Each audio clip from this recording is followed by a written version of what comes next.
I carried my family's debts for years until they secretly charged $1,200 flights to my card and told me to stay behind. So, I locked them out. What followed none could predict. Flights are $1,200 each. My mom said, if you cannot afford it, stay behind. I didn't argue, I just nodded, even smiled like it didn't sting, like it wasn't the 6th time in 2 years my own family had made it clear I didn't belong unless I paid for the privilege. She said it so casually over speakerphone while I was still in my scrubs, sweating after a 12-hour shift at the hospital. I had just finished working back-to-back night shifts to cover the rent and chip away at my student loans. They were all going to Maui, my mom, my dad, my sister Kayla, her husband Derek. A week-long family vacation, business class, of course. You know, we deserve this, she added. It's been a rough year for everyone.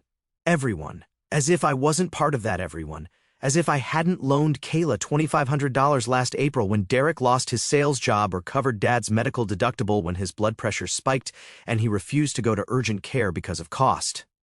I told her it was fine, that I'd stay behind. Then I went back to cleaning up vomit from a drunk patient who had tried to punch me for suggesting he lie down. But later that night, I got a ping on my phone. An alert from my credit card app, 4 business class tickets purchased, each for $1,200. My card, not my name. I opened the app. Passenger names, Kayla B., Derek B., Sandra M. Mom, William M. Dad. No Alex M., no me. I stared at the screen for a full minute, my fingers cold, my heart pounding. They had used my credit card again without asking, without telling me, just assumed I'd cover it like I always did. I didn't even get a window seat out of it. I tapped dispute all, then locked the account. An hour later, I was brushing my teeth when my phone buzzed again. A text from Kayla, why is nothing paid for? We're at check-in. I wiped the foam from my mouth, looked at the message, and took a deep breath. Then I typed back, what you said? I stayed behind. And I did. I stayed behind, but not in the way they expected. I booked my own getaway, somewhere warmer, quieter, no family, no obligations, no guilt. The next morning, my phone buzzed again, a call from Dad. I didn't answer. That afternoon, he showed up at my apartment, knocked like he owned the place. I didn't open the door. It didn't start with the tickets. That was just the cherry on top of a mountain made of broken boundaries and overdraft fees. It started when I was 22, and Kayla borrowed my credit card to buy a dress for her engagement party, a $600 temporary emergency because you work in healthcare and don't even dress up, so it's not like you'll notice. She promised to pay me back by the end of the month. She never did. Then it was Dad asking me to co-sign a loan so they could renovate their kitchen. It's not even for us, he said. It's for resale value. One day you'll inherit it. Spoiler, the house was refinanced twice, and they used the money to pay off Derek's second failed business. I was working 50-plus-hour weeks at the time, barely keeping my head above water, and somehow I was still the family ATM, the dependable one, the nurse with a steady job, the unmarried one with no kids, the one who should pitch in because family supports each other. But it was never mutual. When I got pneumonia last winter from working through flu season and asked Mom to bring me soup, she said, I can't, sweetheart. I promised Kayla I'd watch the kids while she gets her nails done. You understand? I always understood. When Derek crashed my car, the car I let him borrow while his was in the shop, my insurance premium doubled. He didn't even say sorry, just shrugged and said, that's what insurance is for, right? They drained me slowly, drip by drip, until I didn't even feel it anymore, like boiling a frog. I was the frog. Until the week before the Hawaii trip. That was the real fuse. I was finishing a night shift when Kayla texted, can you move your payday up? Mom wants to book hotels and we're short. What payday? I wasn't even invited. I sent back, short for what? She replied with a gif of hula dancers and the words family trip followed by desert island and hibiscus emojis. I called Mom. Kayla said you need help with hotels, I asked, trying to stay neutral. Oh, sweetie, don't worry about that, she chirped. Everything's already booked. We just needed a bit of a cushion to upgrade to business class. You know how bad Derek's knees are. Wait, you're asking me to cover the upgrade for a trip I'm not even on? Silence. Then the tone changed. Look, Alex, if you wanted to come, you could have said something, but the flights are $1,200 each. If you can't afford that, then maybe it's best you sit this one out. No hard feelings. She said it like I was a burden, like my very existence was an inconvenience to their luxury itinerary. I didn't argue. Just hung up. Quiet, calm, numb. Then came the notification, my card used for 4 business class tickets. That's when the numbness broke. All the sacrifices, all the times I canceled vacations, skipped dinners, worked doubles for what? So they could live it up while I rationed my meds and ate instant ramen 3 nights a week. That night, I sat at my desk staring at a spreadsheet of my finances. I had $327 in checking, $14,200 in student loans. My car was 6 years old and had 119,000 miles on it. I hadn't been on a vacation since college. Meanwhile, Derek was sipping first-class champagne with my name on the receipt, and Kayla had the audacity to text me from the check-in line with, "Why is nothing paid for?" The mask slipped. That's who they were, who they'd always been. I wasn't family. I was funding. I responded simply, "What you said?" I stayed behind. Then I did something I never thought I'd do. I opened a travel site and booked my own trip. Nowhere fancy, but it was mine. All mine, no obligations, no guilt. The next day, Dad showed up at my door like a scene from a Netflix thriller, still in his Hawaiian shirt, standing outside my apartment with a look that flickered between confusion, anger, and entitlement. He knocked. I didn't move. He knocked again, louder this time. "Alex, open the door. We need to talk." I didn't. He stayed there for 7 minutes. I timed it. Then he left. That evening, I got a voicemail from Mom. "You really hurt your father today. He flew back early to speak to you. After everything we've done for you, done for me." I saved the message, not for memories, for evidence. I was done gaslighting myself. The next day, Kayla tried calling 5 times, then sent this gem, "Grow up. You can't punish the whole family over one misunderstanding." Misunderstanding. They used me, robbed me, mocked me, and now that I said no, I was the bad guy. But I wasn't mad anymore. I was done. They thought silence meant surrender, that if they knocked hard enough, long enough, I'd cave, just like always. But I had changed. Dad came back again the next day, this time with Mom. Same spot, same condo hallway, same tired manipulation on their faces. I didn't open the door. That night, the text started flooding in from Kayla, "You're being completely unfair. We needed that upgrade. Derek's knees swell when he flies economy. Do you realize what you've done? We couldn't even check in. Had to downgrade and pay out of pocket. Do you know how embarrassing that was? Family is supposed to be there for each other." Family, that word again.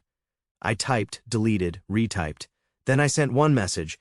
"You mean like when I paid your rent for 8 months and you forgot to pay me back?" No reply. Next came a barrage of calls from Mom, all ignored. Then a text from Dad. "You need to grow up and stop playing victim. We had no choice. We didn't know the card would decline. You were supposed to help. You always do." I stared at that last line for a long time. You were supposed to help. Like I was a family employee whose absence constituted workplace misconduct. I didn't reply, but I wasn't done because they thought this was just a phase, a tantrum, that I'd get over it like I always did. But this time was different. This time I was angry, not just emotionally hurt, but logistically, financially, physically exhausted from years of propping up a system where I was the silent donor. So, I did what they never expected. I sat down and wrote an invoice. $600 for Kayla's engagement dress, never repaid, $2,500 loan to Kayla and Derek during his unemployment, $800 for Dad's MRI deductible, out of pocket, $420 for groceries Mom forgot to Venmo back, $1,200 times 4 for business class tickets to Hawaii, charged without consent, $150 in interest and fees on late credit payments caused by the above. Total outstanding balance, $7,870. Then I emailed it to the family group chat. Subject, reimbursement request for unauthorized charges and past support.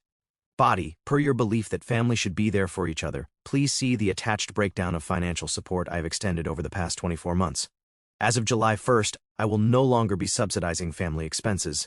Full repayment expected within 30 business days. After that, I'll be submitting formal reports to my credit provider regarding unauthorized use of my financial credentials. No further financial interaction will be permitted moving forward. The group chat exploded. "Kayla, are you serious? What kind of person sends an invoice to their own family?" "Mom, this is hurtful and unnecessary, Alex. You're making things worse." "Dad, we raised you better than this." That line, that was the final spark. Because the truth was, they didn't raise me. I raised myself between extra shifts, unpaid debts, and being the default safety net for everyone else's irresponsibility. I replied with the facts. "You didn't raise me. I was overwhelmed by the imbalance in our relationship, and I let you, but not anymore." Then I blocked Kayla. I left Dad and Mom unblocked out of sheer curiosity for how deep the delusion could go. Turns out, very deep. The next night, they showed up in person again. I saw them through the peephole. Dad looked stiff. Mom clutched some papers, probably receipts and excuses. I opened the door. "You need to talk to us," Mom said, voice trembling. "No, I really don't," I replied calmly. Dad stepped forward. "This stunt, freezing the credit, the invoice, it's spiteful, Alex. We're your family, and you used my name and card to buy flights." I snapped. That's not family. That was a serious breach of trust. We didn't think it'd be an issue, Mom cried. You always help because you trained me to, I cut in. Since I was 22, you've treated me like a walking debit card. I helped because I was taught that saying no meant I was a bad son. But I'm done being the good son. Don't talk to your mother like that, Dad growled. No, don't talk to me like I owe you something, I shot back. I worked double shifts while Kayla and Derek used my money to sip mimosas at LAX. I helped pay your hospital bills while you called me selfish behind my back. He stepped forward. You think this makes you strong? Turning your back on family? No, I said, but it makes me free. I closed the door in their faces, not slammed, just firm, deliberate, with finality. They didn't knock again. Later that night, I got a voicemail from Mom, a quiet, defeated voice. I don't know who you are anymore, and for the first time in my life, I smiled at those words because I wasn't the person they used to walk all over. After I closed the door in my father's face, the silence that followed wasn't peaceful. It was surgical, precise, final. No more banging on the door, no more guilt-laced voicemails, just a vacuum where their control used to live. For 2 days, nothing. Not a word from any of them. I half expected the cold shoulder to last forever. Then came the panic. It started with an email from my bank. Someone had attempted to use my old frozen credit card again to rent a car in Maui. Derek, of course. I called the fraud department. They confirmed the attempted charge matched his ID info. Would you like to press charges? They asked. I didn't yet, but I had them document everything and emailed the report to myself. Subject line, evidence in case they escalate. Later that night, I received a text from an unknown number. We're stranded. Are you seriously going to leave your family like this after all we've done for you? Kayla. I stared at it for a long time. What had they done for me, really, besides take? I didn't reply, just screenshotted it and filed it in the new folder I'd made. Family patterns I won't repeat. A few days passed. Then something truly bizarre happened. I got a message on Facebook from Marissa. Yes, that Marissa, Derek's ex-wife. We hadn't spoken in years. Last I heard, she moved across the country after their divorce and started over. She was always too smart for him, a lawyer with bite, ambition, and an allergy to nonsense.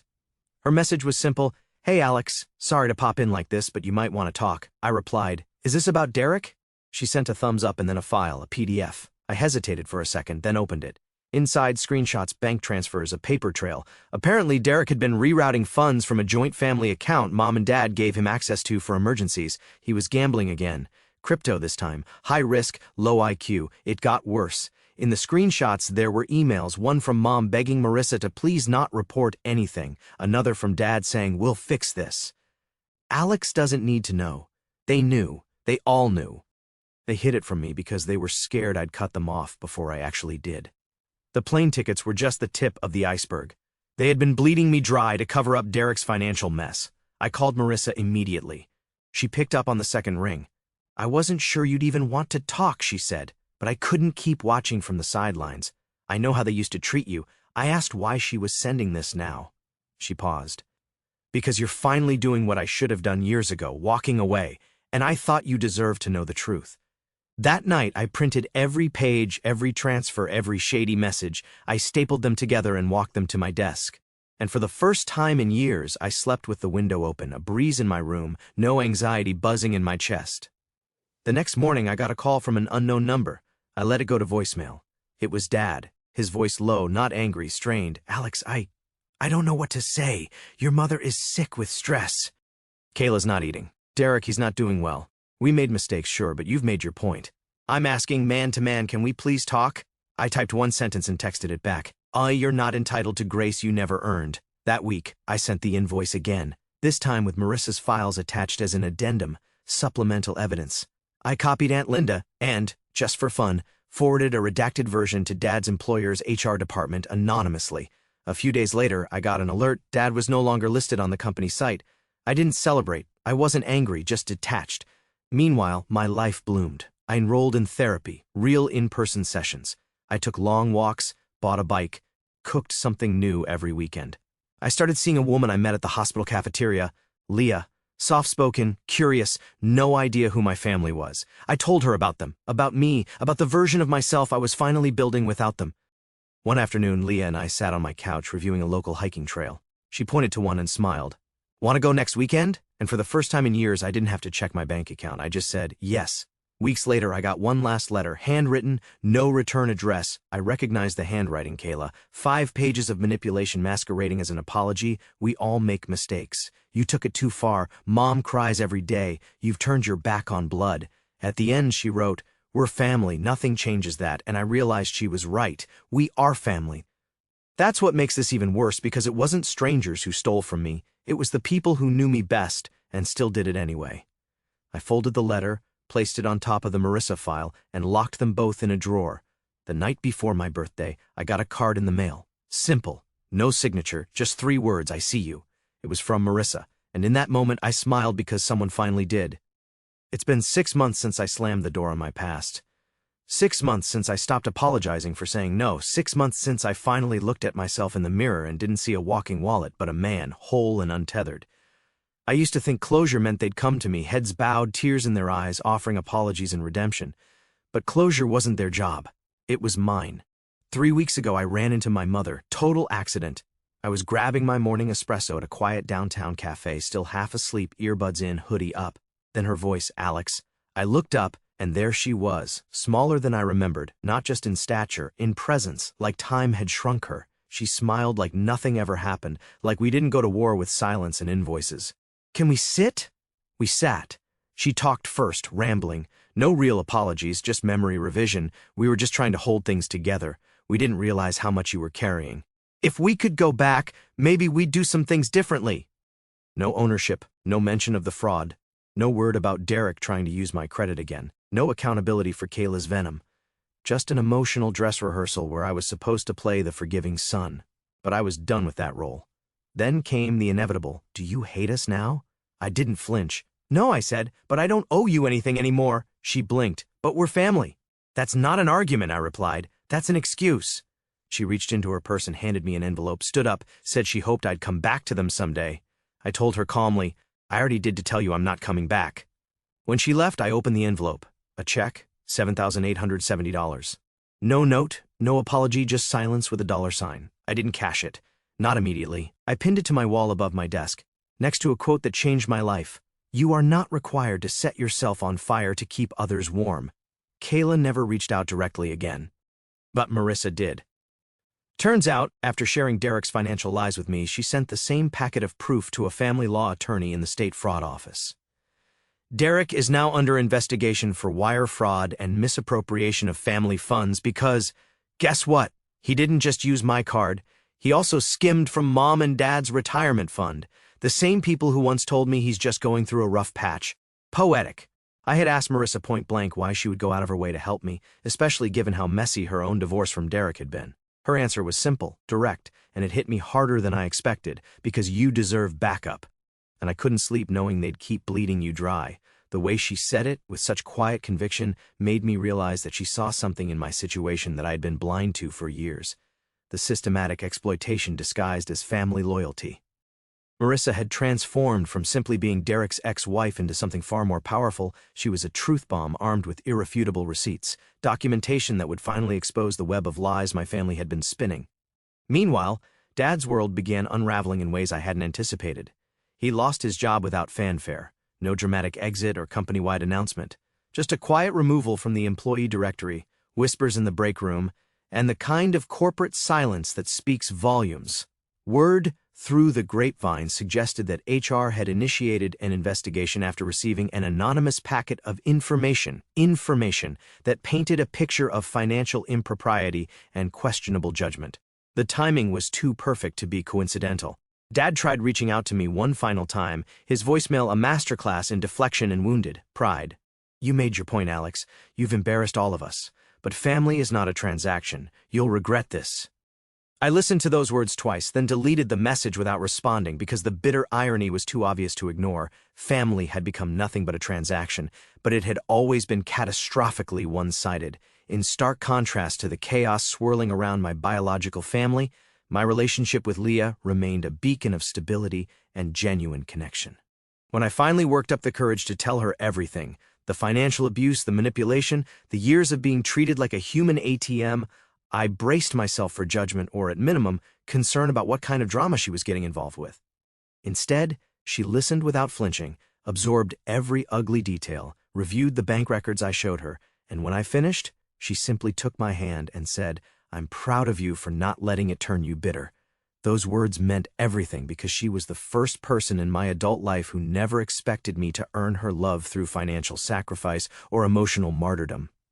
Our relationship was built on mutual respect, shared values, and genuine affection, revolutionary concepts after years of transactional family dynamics. We were making plans to move in together that fall, looking at apartments that were bigger, brighter, filled with possibility, and for the first time in years, I wasn't worried about how to afford it or who I might need to ask for help. The answer was beautifully simple: no one. As for the check, I cashed it, then donated every cent to a scholarship fund for young nurses who support their families financially while in school, because someone out there is me 5 years ago breaking their back while their family pretends it's normal. Let them know it's not. Let them know they're not alone. So where does that leave me? Stronger, quieter, wiser, still a son, still a brother, but no longer their lifeline. I don't carry their weight anymore. I carry my own boundaries, I carry my peace, and I carry the memory of the day I finally said, "I am not your safety net. I am my own person." They didn't understand me for that, but I love myself for it. So here's what I leave behind: the guilt, the fear, the myth that being the good one means being the one who bleeds out for others. And here's what I keep: my life. It's not perfect, but it's mine. And this time, I'm not sharing it with anyone who doesn't treat me like I matter. I used to be the one they leaned on. Now I stand tall on my own. And the door I closed that day, it's still shut. Only now the key is in my pocket, and it's staying there.